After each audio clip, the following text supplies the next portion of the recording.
Uh, a very warm good evening to everyone. Uh, Welcome to the third part of the Even Future Leader series, 2025. Uh, so today with us we have two women speakers the from the Vedic school. And just before we start off the proceedings, I'd like to mention a saying that Swami often quoted to us by we were students, which is Yatra Naryastu Pujyante Ramante Tatra Devata, which is a phrase which means that where women are honored, divinity prevails. And on that note, we'd like to offer our gratitude to the women around the world on the occasion of the Women's Month, which is going on in March. Uh, so yeah. So just a quick introduction to the satsangs. So every month from January to April, we organize these satsangs where we have the so-called future leaders who are recently graduated interns from the various portals of Swami's institutions, and we listen to their inspiring talks about how they're participating in the mission.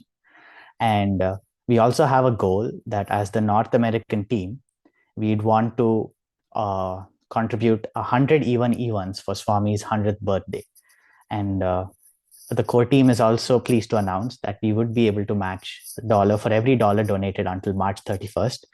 So hurry up and let us all try and accomplish this goal. So right now we are at 60% of the target, and hopefully we will be able to share a card to Swami when he's here in the US in April of our success. So that being said, let us move on to an introduction of both our speakers. So first, we have Sister Annapurneshwari Pattar. Sister Annapurneshwari was part of the inaugural bachelor's in the Vedic Science batch at the Sri Sathya Sai University for Human Excellence, and is now an intern at the Nalla Kadrinahalli campus. And we also have Sister Lakshmi Hiremath. She is a gold medalist in Vedic science from the Sri Sathya Sai University for Human Excellence, and now serves as an intern at Sri Sathya Sai Krishna Niketanam campus, Krishna Niketanam Kolar campus. So with that, we would like to pass it on to both of them and listen to their talk. Saira.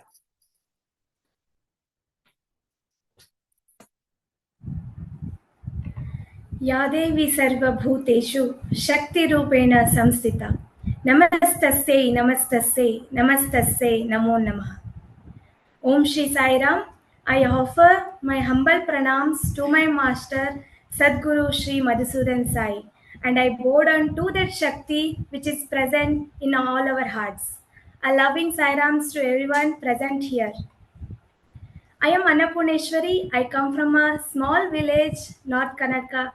I have completed my Bachelor of Arts in Vedic Studies. Now I am currently pursuing my internship at Sri Sathya Sai University for Human Excellence, Nalla Kadrinahalli campus.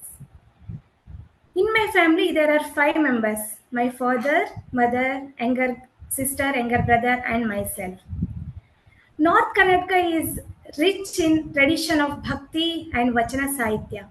My grandmother used to teach me Bhakti Gitas and Vachanas of several saints like Basavanna and Akka Mahadevi. This is how the connection and interest between the music and learning harmonium began. Earlier at my village, I have searched many gurus who can teach harmonium, but they had taken money and left me without teaching harmonium.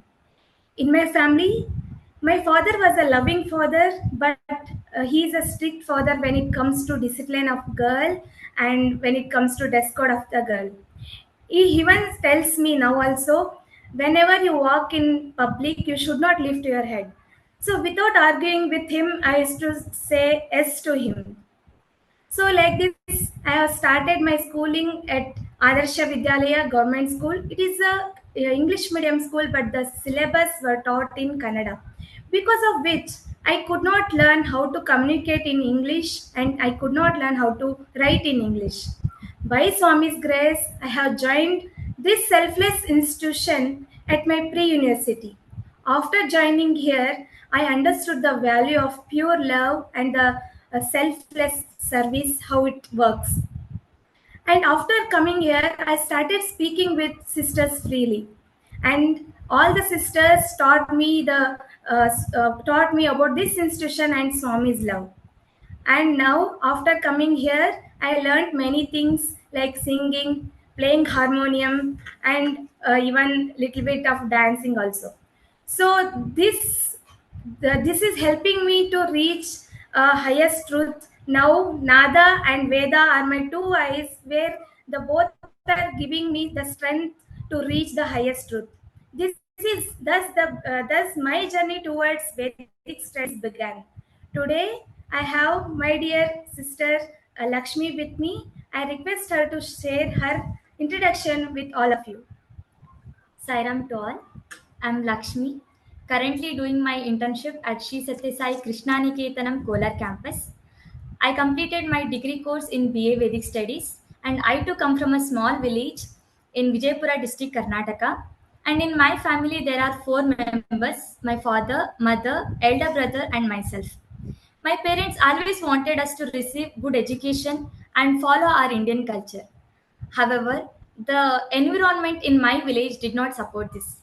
Since the child labor and child marriage was widely practiced there, people used to question my parents, saying, "Why are you sending your children to school and spending a lot of money on the fees? And what great achievements will they make?" So my parents didn't wanted us to listen to these comments and get discouraged and lose interest in studies.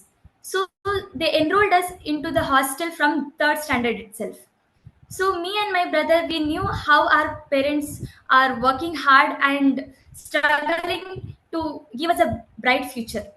So I did my schooling in Dakshin Kannada district, Karnataka, where the education was good, the facilities were good, and the classes, there used to be classes on Bharatnatyam, musical instruments, karate, yakshagana, and many activities. But for everything we had to pay separate fees and learn. So my father could afford only to give academics education, but not these extra activities to learn. So I used to think that only rich kids can learn these activities, and people like us, common people like us, cannot afford to learn these activities. So I used to feel bad about that. But after my 10th grade, I learned about this institution, and for my pre-university, I joined this institution. After coming here, I learned about Swami and how selflessly the mission is supporting the village girls like me. That inspired me the most. And after coming here, not just academics subjects, but I also partook in learning Bharatnatyam, violin, and taekwondo. So that gave me immense joy and courage, and it built me the self confidence in me. So during my pre-university, my father started telling me that you have to come outside and study engineering after your pre-university. But I didn't wanted to leave this institution and move out. So during one of the satsang at Premamritam, I prayed to Swami, Swami, please change my parents' minds. I want to study here and serve this mission, but they want me to study engineering elsewhere. Swami moved two steps forward and turned towards me and said, I will do it. And that gave me immense joy, and it gave me courage and hope that Swami is going to take care of me and I need not worry about this. Then I stopped worrying about what my parents were telling. And at the end of my pre university, Swami had called all our classmates' parents. And during that gathering, my father had an opportunity to speak in the presence of Swami. And after my father's speech, Swami called both my father and me and said to my father that you join both of your children to my university, let them study here, and I will take care of them, and I will take care of your family as well. So, and he materialized a ring for my father. After that incident, my father never insisted me and my brother to move out and study something else. Rather, he supported both of us to join this Vedic studies course, and he even said, "Whatever Swami is doing, it is for your own good. So whatever he says, go ahead with that, and he is going to take care of you and our family. So nothing to worry." And he encouraged us to continue the studies here. So thus, me and my brother joined the Vedic course, here in the institution. So, in our day to day life, we come across two paths in our life. One is Shreyas and one is Prayas. So, in Kathopanishad, there is a beautiful shloka which tells about these two paths. The shloka goes like this: Shreyascha preyascha manushyametastau samparitya vivinakti dhiraha Shreyo hi dhiro vipreyaso vrinite preyo mando yogakshemad vrinite. So the meaning of the shloka is the Shreyas, which is the path of goodness and liberation. It leads to spiritual growth, wisdom, and self realization, though it may be a difficult path to choose in the starting. So, another path is prayers. So, this is a path of temporary pleasure. It brings immediate comfort and enjoyment, but eventually leads to attachment, ignorance, and suffering. So when this COVID began, so Swami had sent all the students to home. So after 4 months, again Swami called all the university students to Mudenali. So that was the situation for me to choose this Shreyas or Prayas. So here coming to Mudenali, or should I be with parents? So in my family, as I told earlier, my father was a strict person. So he told me not to go to Mudenali because as it is COVID time, you should be at home. So here Swami is calling all the university students, come, I'll teach all the scriptures in this. We were not knowing that much about the scriptures and all. So that time I thought my body was at home, but mind, the soul was at Mudhinalli. So that time, like I asked myself, where is my interest, what I want to do. So slowly the interest of Swami increased. Somehow I convinced my parents and they agreed, especially my father agreed to send me to Mudanali. Swami sent cars to each and every home to pick up from from our homes to Mudanali. So my journey during COVID totally shifted from COVID to Koham, which means Koham means who am I. So after reaching to Mudanali, I got to know that Swami started Narada Bhakti Sutras. So after attending Swami's sessions in the morning, all the sisters used to sit for study circle. So study circle helped us to understand how much Swami's teachings went into us. So that helped. We used to discuss together and answer. I mean, if any doubts are there, we used to clear. If some doubts we could not clear, means we used to ask Swami and Swami would clear our doubts. Thus, slowly the interest towards spiritual text and Bhagavad Gita, Narada Bhakti Sutras were increasing. So suddenly, seeing our interest, Swami told he will start Vedic course. So hearing this sentence, and all our entire class gave names to this course. So the list went to Swami, and Swami selected 3 names in entire out of 20 girls. So in that 3 name, my name was also one. So I was so happy that God Himself is choosing me to study His text. So what a wonderful opportunity! I should not miss this opportunity. I felt. So after this thing, again I convinced my parents, and again I restarted my degree program in Vedic studies. Now I am so happy with this course, which is helping me to reach the ultimate truth. So we are not even reading. We are reading this text and we are applying into our daily life. Now we will see the courses, what and all subject we have studied in this course. So in our Vedic studies course, we learned many scriptures such as Bhagavad Gita, and we learned 4 Vedas, that is Rigveda, Yajurveda, Samaveda, and Atharvana Veda.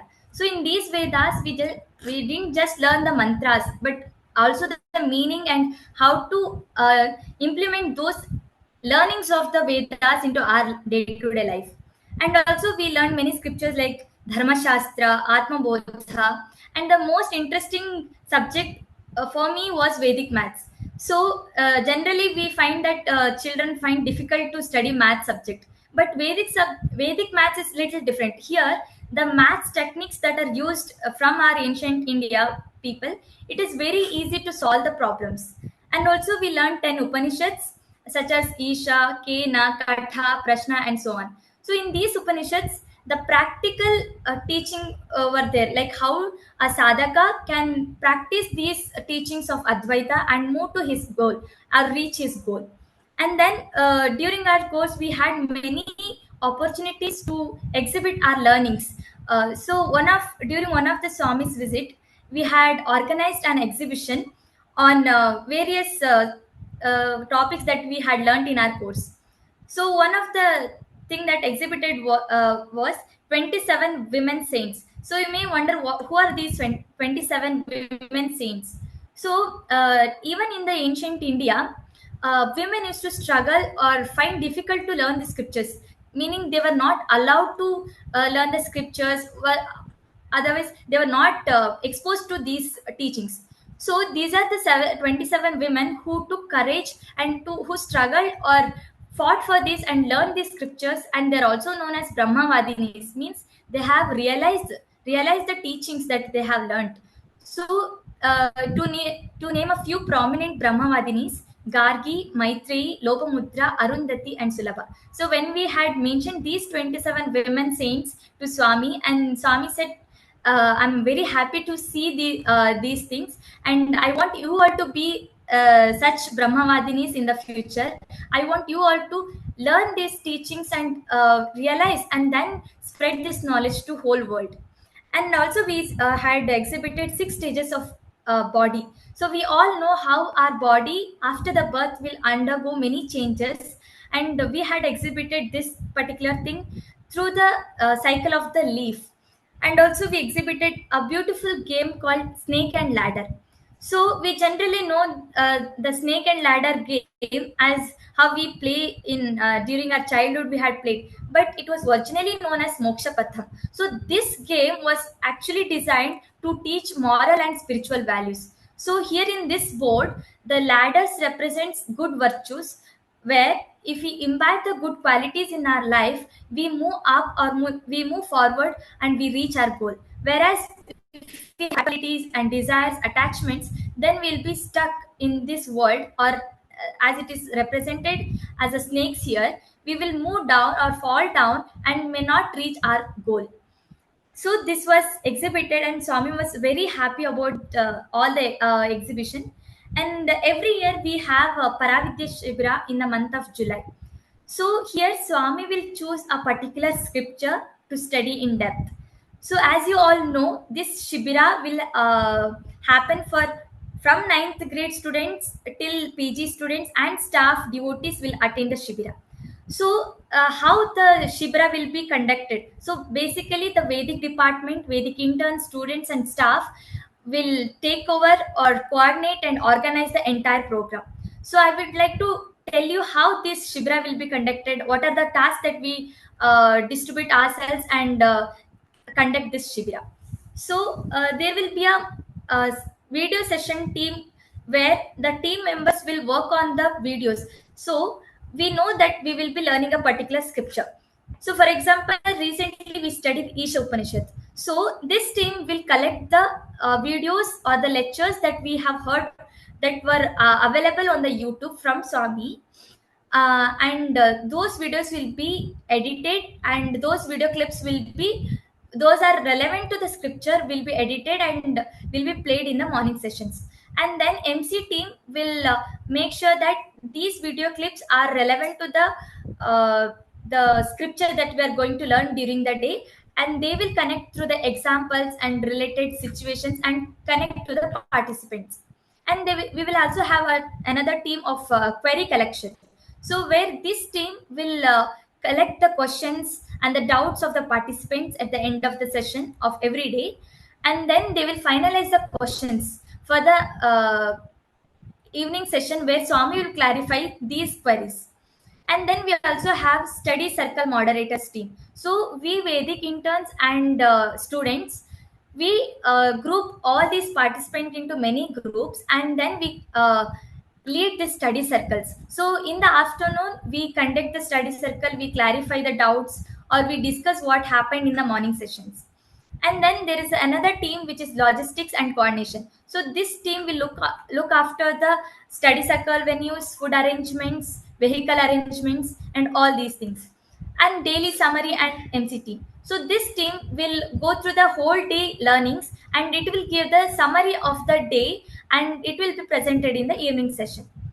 Quiz planning team. So this team will work on the everyday's questions and queries of the participants, and based on the each level that I had mentioned earlier, 9th standard to PG students, every student should be able to answer the quiz questions. So based on their levels, many rounds will be made, and that will be presented as a quiz questions.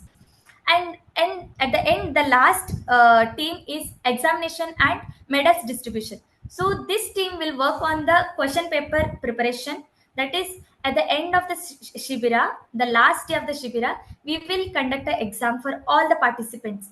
So this team will prepare the question papers according to their levels, and then whoever scores high marks in these examinations will receive the medals from Swami.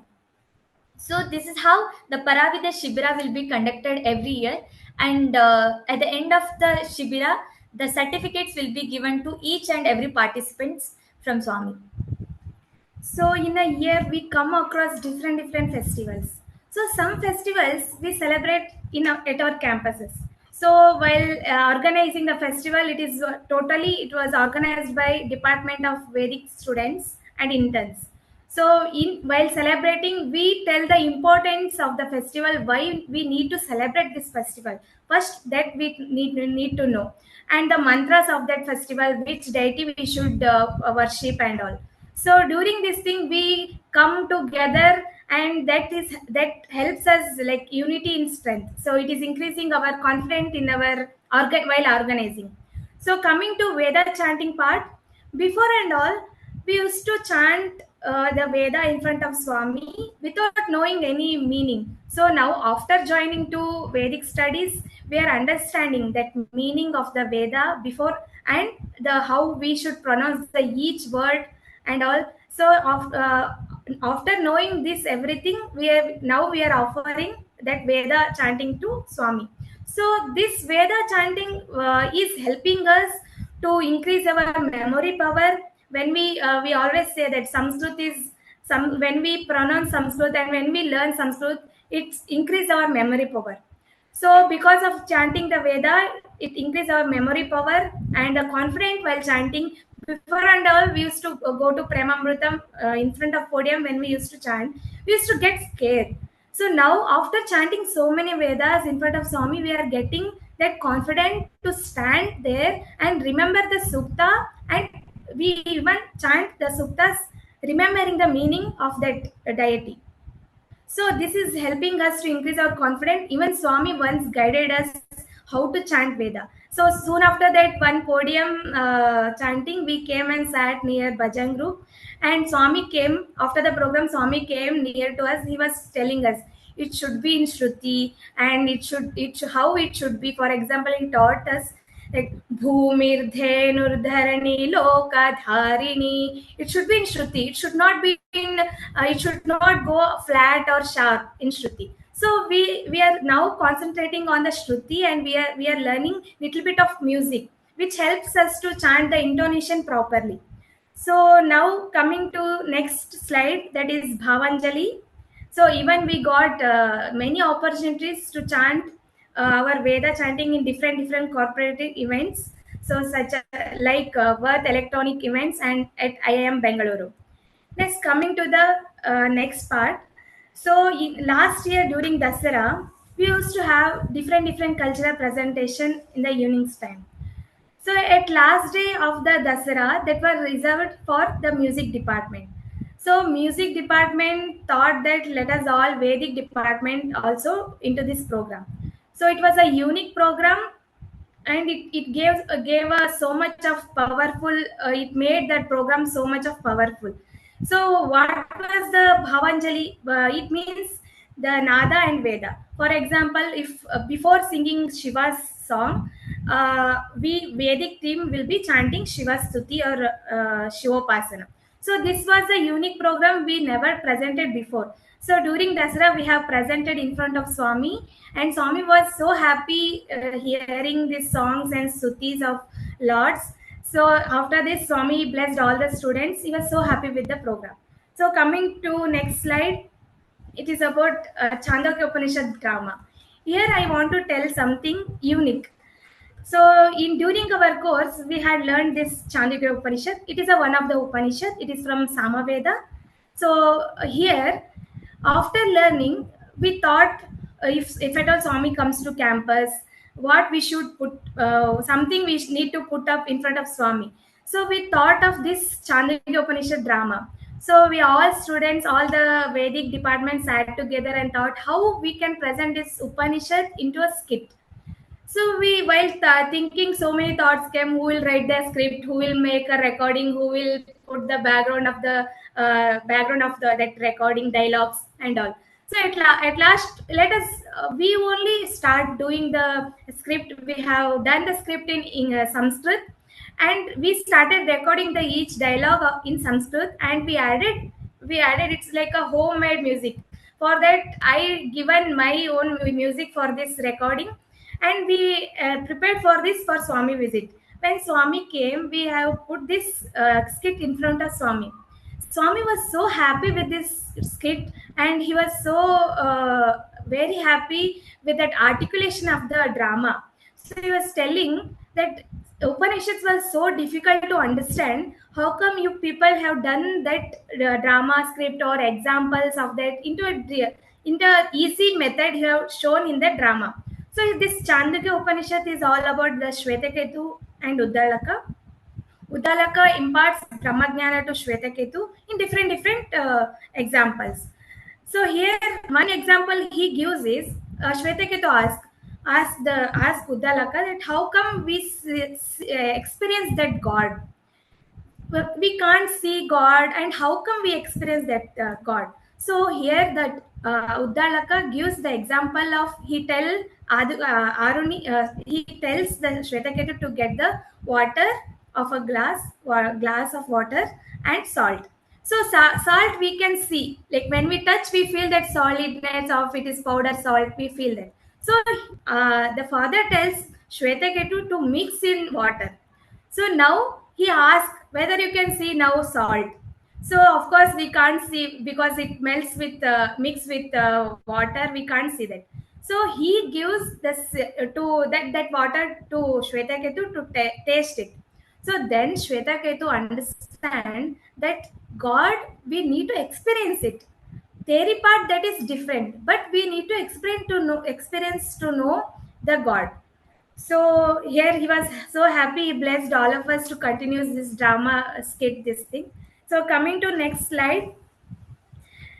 This is recently we had a Sanskrit international conference. It was online on women in literary art. Here our Vedic student Rasati, she is pursuing her third year BA Vedic studies. She had presented her paper in this webinar. So her paper topic was Divine Feminine, Women's Rights and Roles in Sacred Text. So hearing this presentation, hearing this paper title, the online organizers were so happy with this title, and she was the youngest person to present this paper. So they were so happy with this institution, how nicely it is guiding. They appreciated this institution and HOD of the department. So coming to the next part, Swami took us to the Sringeri, which is there in Karnataka, about Shardama's temple. So we had opportunity to have Jagadguru's blessings there. So coming to the next part, during our internship, Swami addressed all the parents of Vedic studies students. So here he addressed the concerns of parents. Parents were having so many doubts, so they asked Swami address their concerns. So while addressing, Swami assured the parents, saying that whoever joins this course Vedic studies, they will be having the permanent job. You need not to worry. I will take care of them very well. So the parents were parents were so happy hearing this thing. They encouraged all of us to continue this path of study of Vedic studies. So after our degree course, we were posted to many different campuses as Vedic intern. So when we went to the different campuses as a Vedic interns, we understood that when we were in Vedic course, we were learning these scriptures, we were theoretically understanding the all the scriptures. But when we are put into the internship and teacher role to teach to the students, especially to the OB students, like to 6th, 7th, and 8th students, so it was difficult because for those small students we had to explain them with the practical examples and some situations. So there we understood that we have to imbibe these teachings into our life. We have to understand, we have to practice that, and then only we can preach. So there I started practicing these teachings into my life and then sharing the experiences and quoting the examples and making them understand these scriptures. And after my degree course, I had the honor of receiving gold medal from Honorable President of India, Draupadi Murmuji. So coming from a small village where I didn't know how to speak to strangers, nor I knew to speak in English, to now educating in learning these higher scriptures and getting education in such a prestigious institution and receiving a gold medal was a remarkable transformation. So I have since in my village they not used to support students to or any girl children or even boys to continue their education. But after hearing my success, all my villagers felt very happy and they celebrated it. So, to quote one particular instance where the head of my village asked me to address the government school students there. So he said, "You speak to them and inspire them to study further, and let them also get inspired by this, and then they can continue their education and they also can achieve something in their life." So I felt very happy and I addressed all those students and I encouraged them. And when I saw that pride in my parents' face, I felt very happy because they are the one who took this first step to educate me and my brother. Because whole villages were against to this. They were questioning what great achievements will they make in their life. Why are you simply spending money on their fees? But my parents took that courage and they sent us to the school and they educated us. So I felt so happy about this, and I thought I must stay strong and I must study, continue to study and inspire many village girls like me. And here I would like to thank you all for supporting this mission, because this institution gives unwavering support and hope for all village girls like me to study and to inspire many girls like me. So I would like to thank you all and continue to support this mission, because your hard work, your time, your efforts, your money is not going waste, because everything is utilized and every girl's future is structured well, and it is given for every girl. The hope is given and it is everyone's life is nurtured here. So at the end I would like to say that I want to continue in this mission and I want to pass on this knowledge to my future generation, and I want to support every girl from the village, and I want to give them hope that you also can achieve something in the life with your hard work and continuous support of selfless people in the society like you all. And I would like to continue in this mission and support each and every girl like me. So now I would like to share my experience how I found that inner Shakti. So as I mentioned earlier, in my family, girls were allowed to pursue only the basic knowledge. So they were not allowed to study after the pre-university and after the after the 10th exam. So here, when I reached my final year degree of my college, my parents also planned for my marriage. So here I was so confused and I was so worried. Here, deep inside my heart was telling that I want to be in this institution. I don't want to miss Swami and Swami's guidance. So I was in this confusion, once in a darshan, one day I asked in a darshan to Swami. Swami always calls me Akka Mahadevi. Akka Mahadevi is a saint of North Karnataka, who is a devotee of Channa Mallikarjuna. So when he came near to me in the darshan, he said Akka Mahadevi. So my tears came out and I started telling the story that my father is planning like this, and I don't know how to convey him. I am so scared of him. I never spoken much what I like, what and all my thoughts I never shared with him. So Swami, he went forward and turned back to me. Again he told, until unless you be firm and confident, you don't even expect me to be around you. So after listening to this sentence, again he shared the story of sheep and lion cub. So that sentence, hearing that sentence, I got some little bit of courage. So something I need to do for Swami. He's doing so much. He had brought me till here, till my degree. Something I do, something I wanted to do. So hearing this sentence, I contemplated. My inner voice started giving 2 3 ideas. So first idea was, it told me to write a letter, whatever you are feeling, write a letter and give it to your father. Again I thought, my father don't know how to read and write. If somebody conveys my letter to him, it won't touches his heart. So again I thought, again I one more idea, it came from heart, is recording the sending a message, where I like sending a voice message where I convey where I uh, fill that message into like what I want to convey to my father, what I want to do further and all. So while scripting or while recording this message, I felt I stood in the place of my father and heard that recording. Where if my father is hearing this voice record, will he feel for this sentence? How will he feel? So again, I stood in the place of Swami and this institution. Again, it should not convey this hearing this recording. It should not convey that my institution is teaching this. It's my institution is changing the students of mine. So after I heard thrice, so again I changed some words and articulated nicely.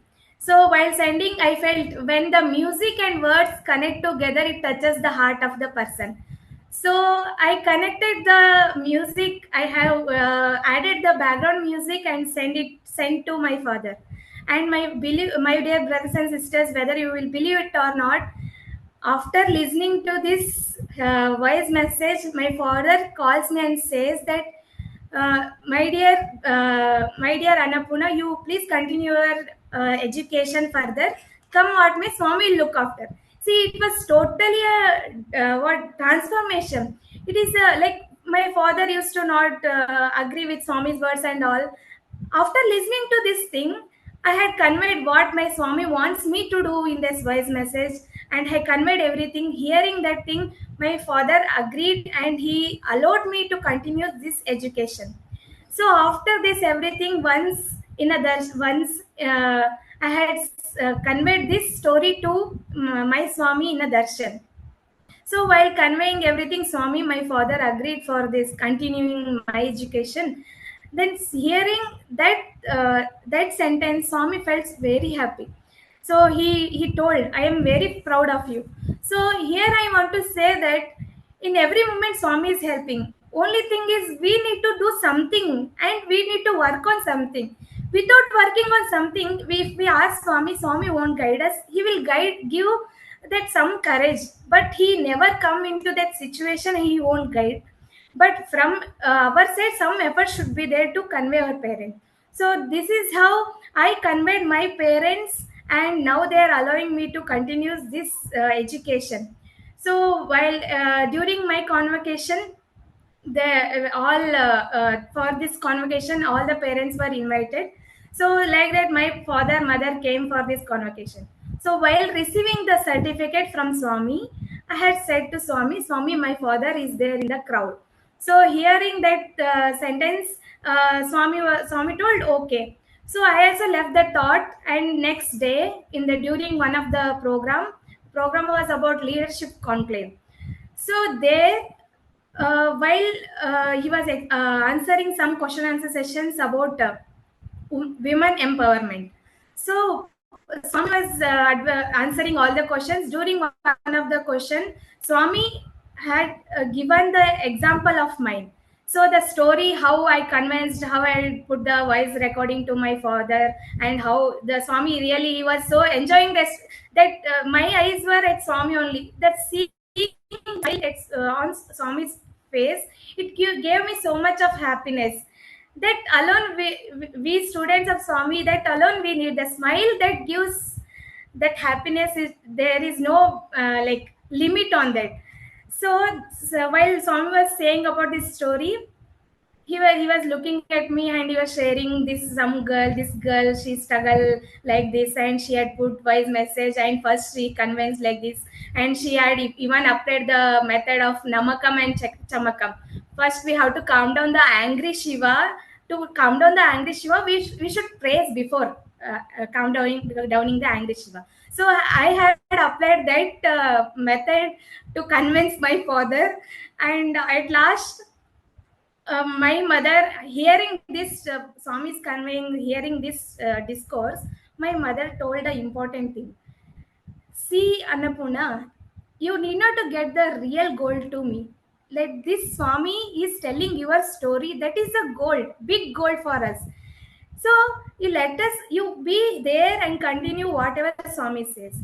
So here I want to tell something is, so the inner voice always there in our heart. We believe that. We believe that sometimes we feel that sometimes in the struggle of situation, we feel the difficulty to hear that inner voice. But every time in the every situation, we should have that a ear to hear that inner voice. So whenever we feel the difficulty, please all of you try that hearing of the inner voice. It always guides what we call the intuition or inner shakti, inner voice, the Brahman or the soul inside. All names are one. So it always guides us. So at end of this my talk, I want to tell something. This Women's Month, let us celebrate the journey from fear to confidence, doubt to conviction, and silence to Shakti or silence to strength. So, with this, I conclude, when we trust our inner Shakti, nothing is impossible. These, we too are the examples of this thing, when she had come from so much of difficult background, and I also had come from the so much difficult background. And now I see my friends there in the village. Now all they got married early, and now they are struggling. Annapurna, like you, I would have studied further. Like you, we would have achieved something in our life. So seeing my journey, now my sister is allowed to study further, and now she's doing her engineering. So this is how Swami helps us, guides us when we be firm and confident. So when we won't be that firm and confident, Swami also can't do. Physically, he can't come and guide us. Mentally and in the silence, this thing, he guides us, gives us some message to convey, some message to bring you up. So this is what our stories of dear Lakshmi and myself. This is how we joined this Vedic studies. Now this Vedic studies is our strength, and all our scriptures. Sometimes we fail to get that answers from Swami. Like sometimes Swami will be busy with other things. Sometimes we really find that answers through this Upanishad, Bhagavad Gita. So let us all follow Swami's words and hear that intuition. That is what I want to tell you all. And thank you all for giving this wonderful opportunity. We never ever attended this webinar. This is the first time we spoke in English. So this is what we can see, the changes to face the webinar, and the challenges to speak in English. We are learning many things. So thank you all, and Sairam. So I think first off, let us all give a virtual round of applause to both our sisters here for that fantastic and most inspiring speech. I think it truly lived up to all the ideals of women empowerment, and just a fantastic story. And without much ado, let's get into some of the questions posted. And a reminder to everyone to please post your questions and we will read them out to our speakers. So here we have a question by Vidya. Vedic Studies program is a unique program which is new to students and parents in general. Many of the parents whose children are studying in schools and pre-university are not fully aware of the scope of this course. Students need a lot of inspiration and commitment to take up this course and move forward in this path in their life. Sadhguru has inspired the first batch to take up this course, but now it is the responsibility of these students to motivate their next generations to join Vedic studies.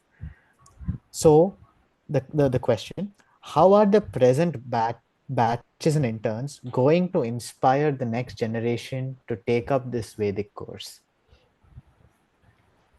Okay. So, as I told before, I am doing internship at Sri Satya Sai Krishna Niketanam Kolar campus. So, there 6th, 7th, 8th students are there. So, before joining to the internship itself, even we were guided on this, that you should go there, teach them these scriptures, and then make them inspire to get into this path or take these subjects. So, what we basically do is we will first make them get interested towards God and make them understand why these scriptures are important. Because just because they are there for the subjects and we write the exam on that, not for that sake we are studying. So we'll make them understand how the scriptures are going to help them. And to quote a example, so I'm teaching 6th, 7th and 8th standards, Bhagavad Gita, Upanishads and Subhashita and many other Kena Upanishads as well.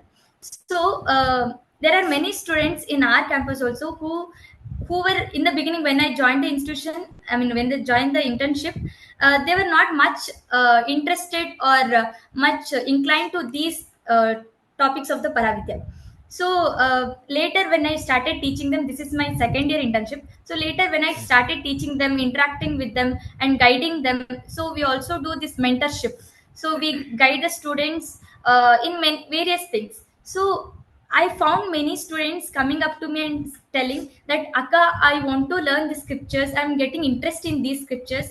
And we are not just motivating the students. When the students approach us that they are interested and we inspire them, we also approach to parents during our monthly parents visit. We also speak to parents that your children are saying this, that they are interested in these kind of subjects. So please support them in this, and even they have a bright future in this course as well.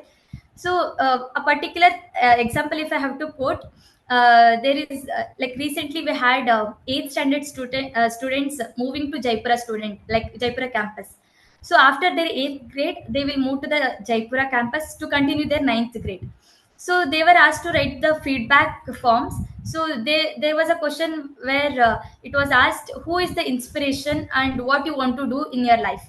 And I will tell you, there are 15 students in the class and 3 of them had written that we would like to become like a Vedic intern, and we want to learn scriptures and we want to imbibe those teachings into our life, and I want to become a Vedic teacher.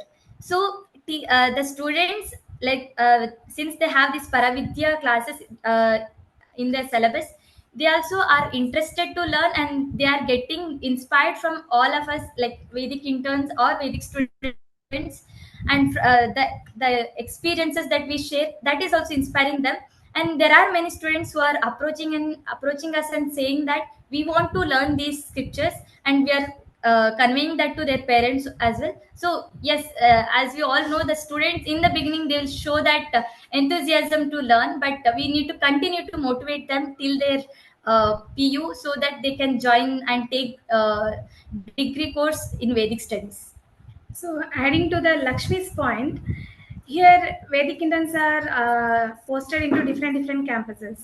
So we'll be different campuses, and we end of the week we come together and we discuss some, for example, how to convince these students, how to bring that interest towards the scripture Sanskrit. So we all together sit and discuss these things, and each one of are unique in their thoughts and ideas. So we implement those ideas to bring that interest in students. So this is how we are trying to bring that interest in students' minds. I think that answers sister's questions. Thank you for that elaborate answer. I think next up we have a question by SLN brother. Yes, Sairam. So first, kudos to both of you. Spoke so well. It's like you have spoken, many public gatherings or something, and you are speaking so confidently, and especially it's so heartwarming to know. I mean, we have known that Sadhguru has done the schools and all these girls are there who are studying and all, but it's always amazing to hear you speak in English so confidently, so fluently, and answer all these questions with such fluency. It's just very, very uplifting and heartwarming. I had two questions. One is, how many years is the Vedic studies, and like how many students are there in each class?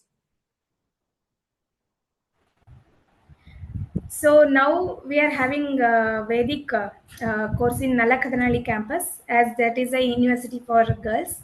So there are 17 students. Including Vedic interns, there are totally near 30 students. So now they are also working towards this, and seeing how seniors will lead the path, juniors also will lead the same path. So we are trying to bring unique thoughts and bringing making, as you seen the slides, we have done the scriptures. Now they are working on Kenopanishad, and this is how it is helping each one of us to go forward. And the Vedic studies course is for 3 years, and after that we joined for our internship, and this is our second year internship. So after this we will be joining to PG Vedic studies, MA Vedic studies we will be doing in the upcoming year. Okay, thank you. I had one more, is that I think Lakshmi mentioned that you need to practice the teaching to actually make an impact on the kids, right? The 6th, 7th, 8th grade. So can you give an example of what you mean by that? Like what do you practice for these young kids, for them, that impact you could make on those kids? So as I mentioned that the small children, especially 6th, 7th, and 8th students, they need the practical examples to understand the scriptures. So here, for example, I'm taking Bhagavad Gita class for them. So if I'm teaching a particular shloka, I will tell how to practice that in a day-to-day life. So if I'm teaching them, we need to develop only good qualities, and we should get rid of the bad qualities, because when we are thinking always good things or good thoughts are running in our mind, we will be good and we will be pure. So when we are pure only, we will be able to work according to God's wish. Otherwise, if you are selfish and if you are having bad thoughts, negative thoughts, then we will behave differently. So for this I will teach them, like taking their own example or giving my experience also. So particularly this example, how I had explained to them was, so I had taken a glass, and I had put sand to the glass and pour water on that. So a glass filled with water and sand. So I was telling them, so even though you have so many good thoughts, you also have bad thoughts, like it is dirt in the mind. So if you're continuously pouring the water to that glass, what happens? The sand will come out and the pure clean water will remain in the glass. So that is how continuously thinking the good things. So if someone is hurting you, if someone is scolding, that is what will generally happen in the schools. Like small children, they'll fight and they will scold each other and they will cry. So I will tell them, so when someone is hurting you, you don't think that the person is hurting you.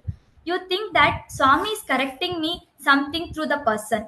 You just think that is, the thoughts are wrong, the person is not wrong. The thoughts are wrong, thoughts are negative, mind is wrong there, not the person. So don't differentiate between person, but rather you say this is the guna that is affecting them. So that is how I'll make them understand that you should not fight against like among yourself, rather you should love each other and get rid of these bad things. Whenever someone scolds you, you should think what good they have done to me, how much they have helped me in my studies or in any whatever things. So when you think of good things, you'll forget the bad things. So that is how I'll make them understand how good thoughts are very important to have and get rid of the bad thoughts.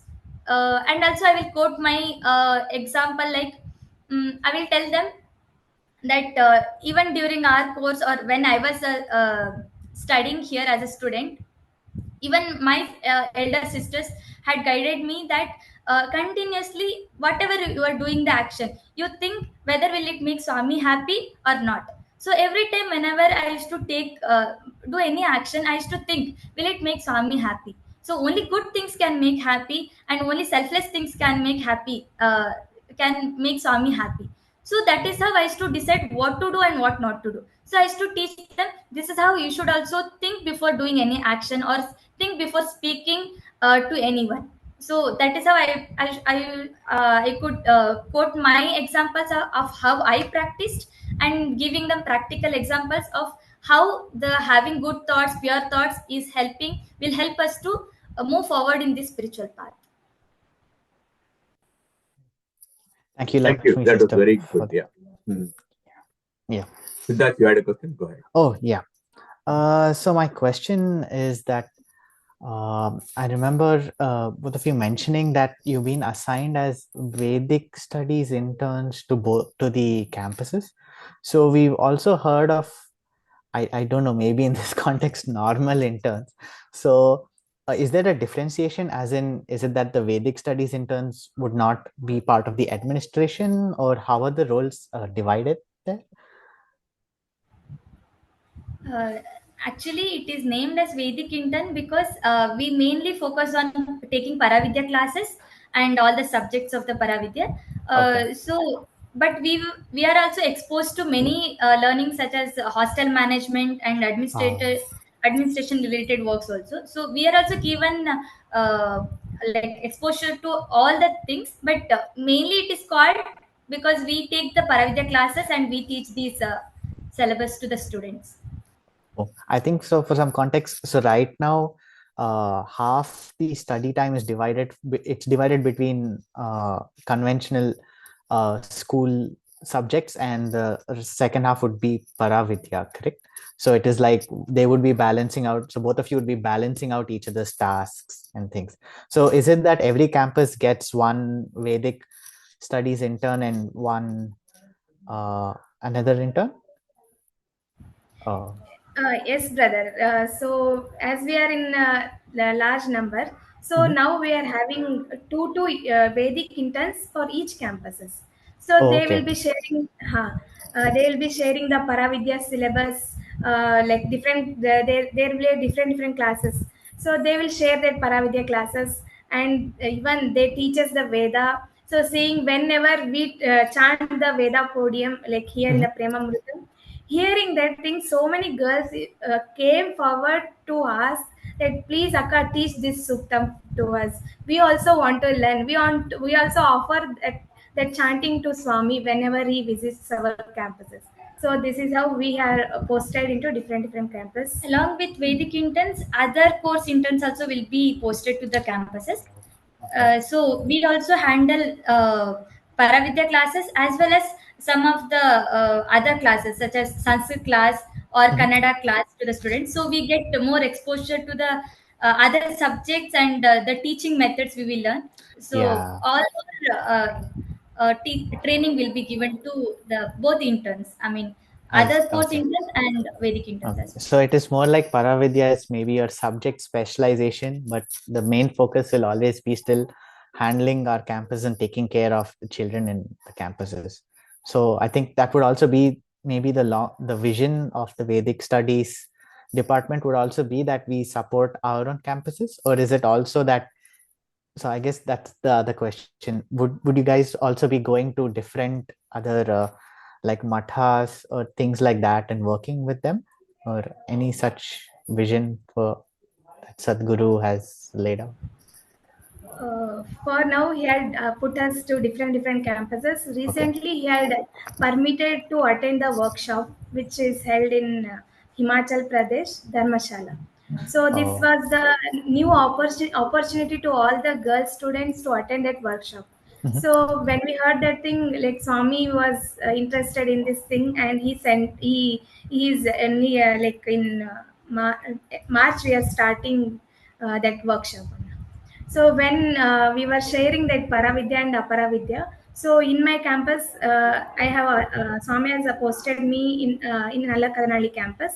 So evening times I handle the Paravidya for university students, and daytime I am like they have allocated the kitchen department. So my work task starts from 6:30 from Saishwar Oh, till that night milk 9 o'clock.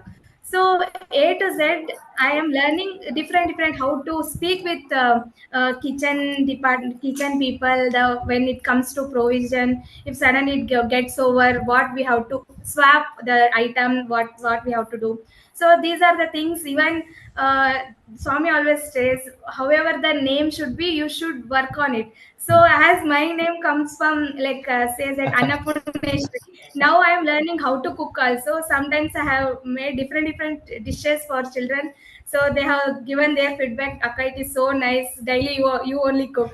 So that I can't do, I also teach Paravidya. So this is how we are learning, even administrative, hostel management, maintenance also. Swami had given big infrastructure to stay, so we should not spoil anything. So we make sure that each and every, for example, chair, table, everything, we take note of that. If anything is broken, soon after that we'll call the people to repair it.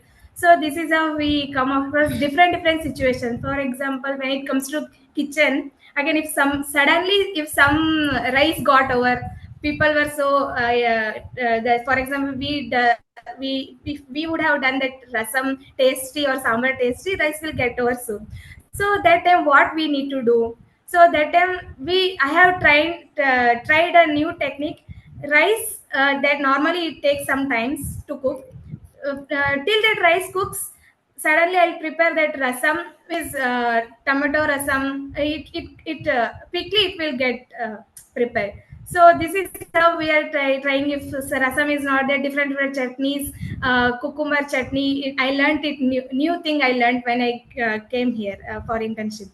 Different chutneys. Now that task of kitchen, it is for me. It is helping me a lot, so that to bring my parents' interest to this institution. So when I go to vacation, I can see my Swami had taught me to do these things. I am working in kitchen, so let me prepare, and I will definitely make a special dishes to them, and they should get that Swami's teaching. We should send our girl.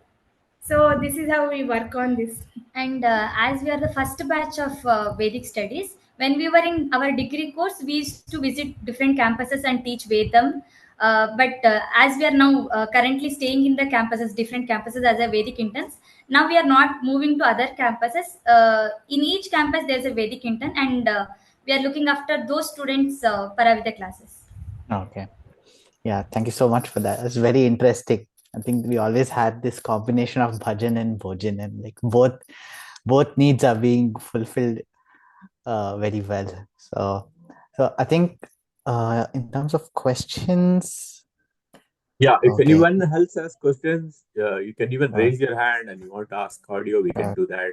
Or you can post yeah, it. I think it's really a treat to listen to both these young women share with so much enthusiasm, and it's amazing all the different things they are doing. I feel almost envious that so many things they are learning, and they're learning it with so much.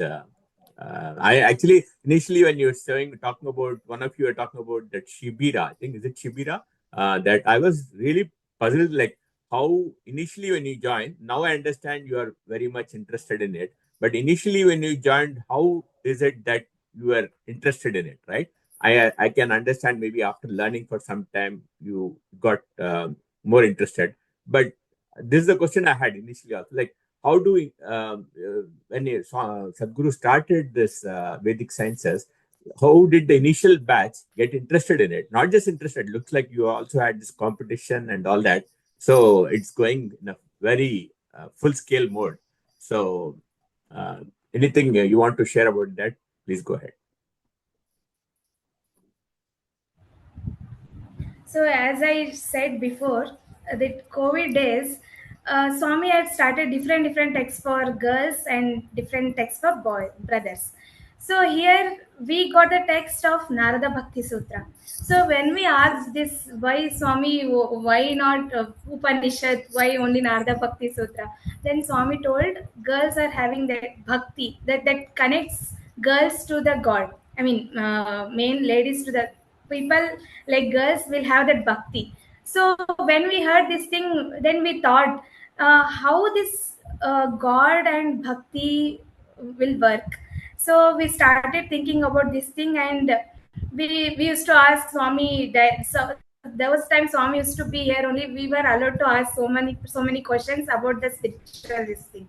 So we were so eagerly waiting to his sessions and hear the guide, take the guidance from him. So one day he was taking the sessions. I asked Swami, for example, it is a quote that Swami always tells that I am divine. I am divine. So in this sentence, Swami, I is there, no? So will it be that ego that I is divine, that I represent the ego? So does it mean that same thing here also in this sentence, I is there? When we get that ego that I am divine, so what that time what we need to do? So Swami tells, see, these thoughts are like ripple of ocean waves. So when we go into deep into the ocean, it is always silence. So Swami told that this I is not that ego. This is I that represent that inner self. So this is like this the interest towards spirituality, and starting batch we got the inspiration from Sadhguru himself. We actually we also wanted to become like Sadhguru, and we also thought that how Sadhguru is teaching, one person is teaching this many, if we become like Sadhguru we can help many other. So this was the inspiration we got from Sadhguru, and he seeing our interest during those Paravidya COVID times. We used to have talks in Premdeep. So daily one or other girl used to get a chance. Swami used to choose that name for the talk. So those time hearing our thoughts, how we experience that what Swami's spiritual guidance. So hearing those things, he opened this Vedic studies course. So when he opened this course, it was not like other course where we find only 5-6 students. This course was completely filled with the class was full with students, no other so there were no other like options to give other person to take. So already it was filled, and it was Swami understood that if the students are interested, we need to give the opportunity to study. So this is how this course started, and this is how we have come, and Lakshmi only. So during our COVID days, as it is known to everyone, we didn't had regular classes. So we had only Swami's the teachings every day. Like morning we used to hear from Swami, and afternoon we used to contemplate on that. Again, evening we used to hear. So this is how our at least 3 to 4 months went on. So after that, when like schools, I mean colleges reopened, we didn't wanted to go for our regular classes. So we were thinking, what if these scriptures are only there as a subjects, and we are very much interested to listen to these scriptures again and again. So that is when we got more interest into this Vedic studies, and we all joined. So I think, who doesn't want to listen about God whole day and think about him and contemplate on this and lead their life? So I think that is what inspires or attracts everyone to this Vedic studies. So this Vedic studies, I have shared my story. Just wanted to quote a line. So how I become like silent sheep like Annapurna had become lion like Sadhguru. So this is how this text and Sanatana Dharma is helping us to stand firm and confident. Thank you for sharing that. Siddharth, do you want to? Sure. Yeah, go ahead. Go on. Yeah. I think we have one last question and then we'll have an update from Krishna sister. So our last question is from Brother Kishore. Is Sanskrit proficiency required for this course? Not at all, because even we had not learned Sanskrit language before joining this course. After joining the course only, we started learning Sanskrit, and we were taught from basics, alphabets onwards. And beginning, it was difficult for us to learn the Sanskrit language and read in Sanskrit language, because all the texts were available basically in Sanskrit language. And later, we got only few scriptures translated in English, but otherwise all the mainly the Upanishads and other scriptures were in Sanskrit, so we had to learn Sanskrit. But we are not that fluent to speak in Sanskrit. But these 3 years of listening to our teachers and learning scriptures in Sanskrit gave us confidence and gave more interest to learn Sanskrit language. But to join the course, definitely no need to learn the language. That is not required. Like after joining, it will be taught to the students to speak in Sanskrit and even to read in Sanskrit. So now that was our first starting batch. So now for a different, now the upcoming batch, there is a small rule. We can say that some students should know the basic Sanskrit. For example, i.e. Sanskrit alphabets, we should know that at least we should know at least some dhatus. For example, what will tell verbs. So this is the rule for upcoming students. But we never had this thing. After joining this thing, we have got this opportunity to learn Sanskrit from basic. Yeah, so I believe that answers the question. So thanks a lot for that. So maybe a final vote of thanks. Once again, thank you to Sister Lakshmi and Sister Annapurneshwari. It's been fantastic listening to your talk, as well as all the questions and that you clarified, and it's been very inspiring and I guess a very appropriate talk with the whole background of Women's Day in context. And I think next we'll have the update by Krishna sister.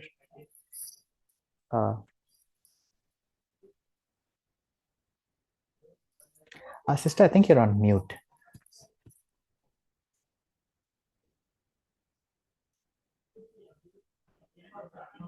No, I don't know. No. Yeah. Is it better now? Yes. Yes, we can hear you. Okay. About the video, I have no idea why there's pink. It looks like a filter. Anyway, I think you can hear me loud and clear, so that's fine. But honestly, even for me, it's been so inspiring talking to these girls. We are part of the institutions, but we being so busy with administrative tasks, we hardly get to know the kind of work that's happening many times.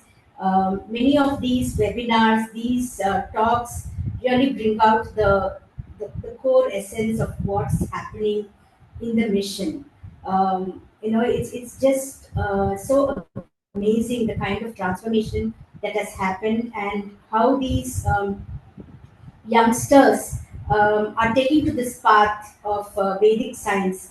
Um, you know, just the trials and tribulations that they went through, any other parent would have such concerns.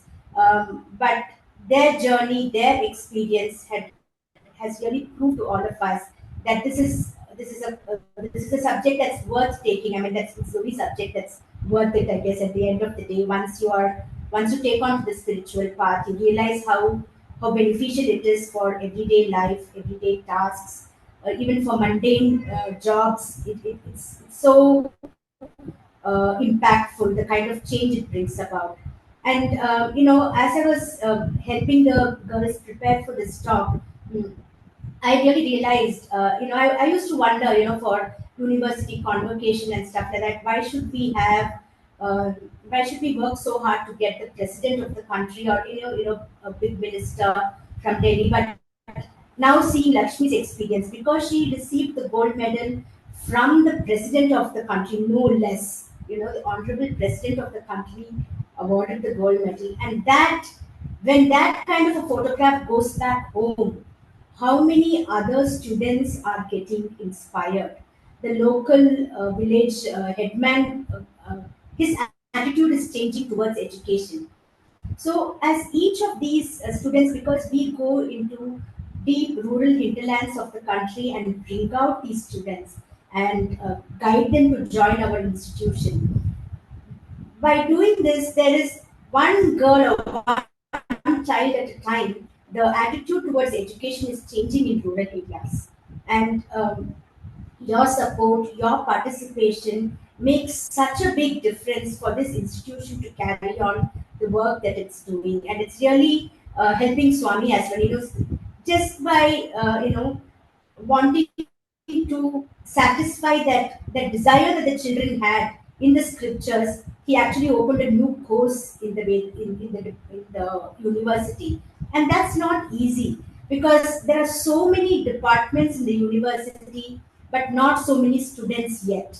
But having to adhere to the University Grants Commission guidelines, every department needs to have a head of department, a professor, assistant professor.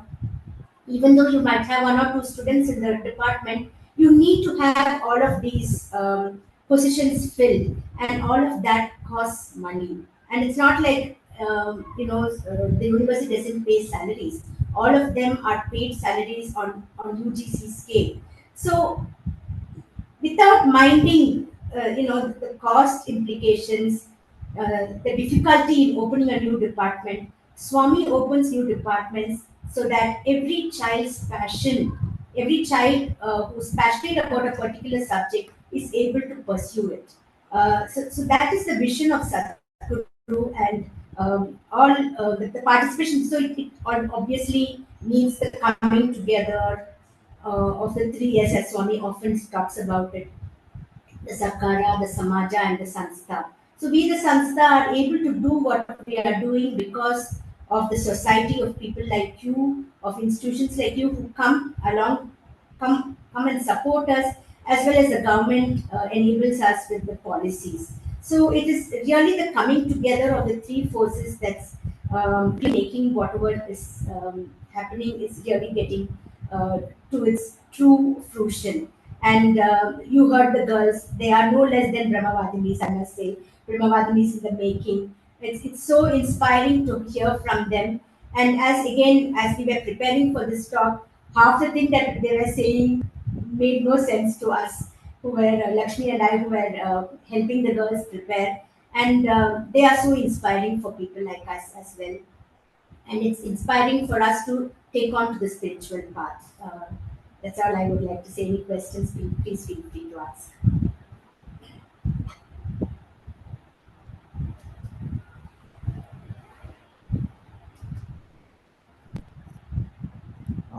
Looking at the questions, it looks like there are no new questions. Yeah.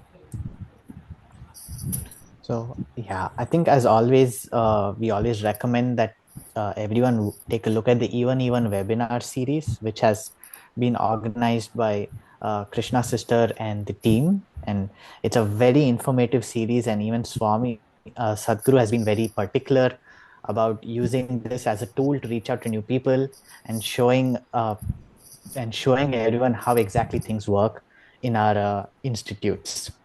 And I think next we could also share the donation link if anyone wants that. Sorry, good. Yeah. So here we have the scan me the QR code in case anyone wants to needs access to the US page. We've also listed it out at the side. It is the second link, eveneven.foundation/participate. So I think with that, we would like to conclude today's satsang with closing prayers. Sure. I'll just add one sentence, right? Like a couple of sentences. Basically, no, I've been contributing to each one educate one for a while now, but I can see the transformation happening. Like girls like Lakshmi and Annapurna, and then the two young boys who spoke last month, and then last year we had that another inspiring girl who spoke. I don't remember the name, but you can see that Sadhguru's vision, right? How these kids are getting benefited from all this, our whatever minimum, whatever we could do, right? From here, whatever I could do, whatever I could participate in this Each One Educate One. It's so heartwarming, uplifting to see them, get see how these kids are getting benefited from it. These are not kids; they are from like rural villages, or like how I think Lakshmi or Annapurna was mentioning. They are not. They thought these are all for rich kids, right? They can, but and their own village, they were not encouraging and telling their own parents that why are you making this mistake? Why are you sending them for education? But now they themselves are honoring this young adults, when they come back to the village. So it's really an amazing transformation. I am just so happy that I participated in it. So I request everybody else, if you can, please do participate. And I think Brother Siddharth mentioned in the beginning. So in case you missed it, we are trying to do like last year 100 events this year in January to March, and for each dollar we are the core team is doing a matching contribution. But as of now, actually we have reached only 60%. So we have another 10 days or so to go. So if you are able to, please do participate. If you have any questions, please reach out to us. I think the email address is there, and I think most of you know me also. So you can also reach out to me if anything specific, myself or Siddharth or Jaydev. Very happy to answer questions. Of course, if it is for India, you have, if you are listening to this or now watching this from India, you have Sister Krishna and others from Even team can also answer all the questions or tell you how to participate. I just wanted to share that part. So we will then now end with 3 Oms and Samastaloka. Siddharth, anything else you wanted to add? It looks like there's another question. Okay, go ahead. I'm not sure if we have. Maybe we can quickly answer it. Sure. Is there any big improvement in concentration power as a result of reciting Vedas? I think that's the question for our speakers. Stop sharing and maybe yeah, young adults can answer that. Yes, I think there is a really great change that we will have after we chant Vedam and speaking in Sanskrit or reading the Sanskrit text. Because I will say my own example. Before, when I was in school or in PUC, I was not a very studious student or very high scoring girl.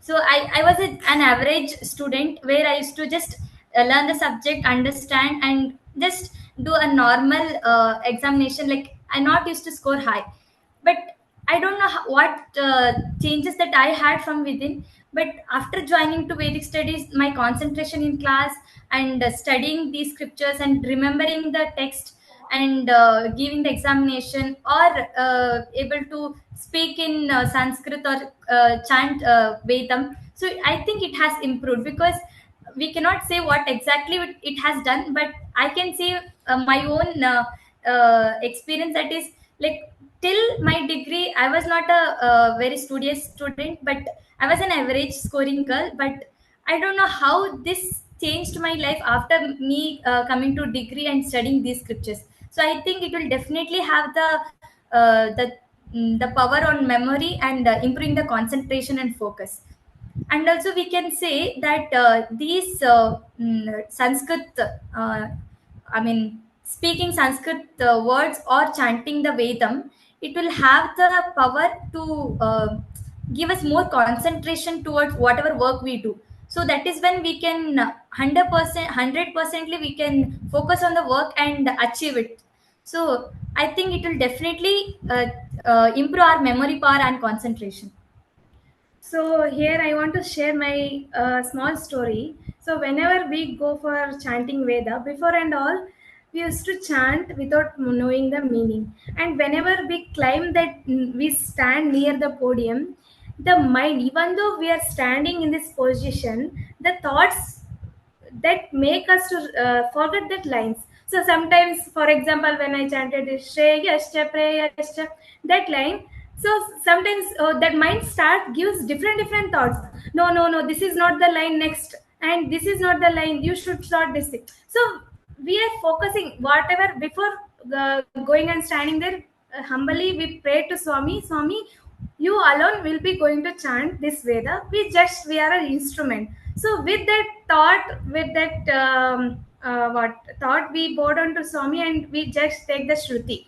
Taking Shruti also, I learned after joining this Vedic studies, because as my voice is shrill, so people won't comfortable with this shrill Shruti. I mean, if I take higher Shruti, they won't be comfortable with that.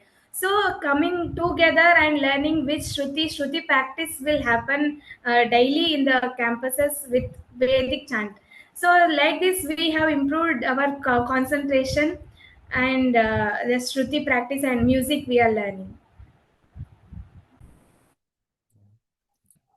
Yeah, thank you so much for that. So I think that definitely answers the question. So the Vedic chanting is definitely improving the concentration, and yeah, I think with that we can have the Sure. closing prayers then. Let's do that. Yeah. Okay. Once again, thanking both our speakers and Krishna sister as well as Lakshmi sister for organizing this.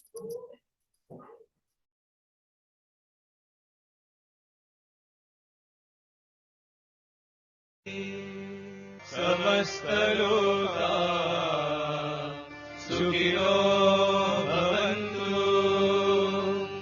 समस्तलोका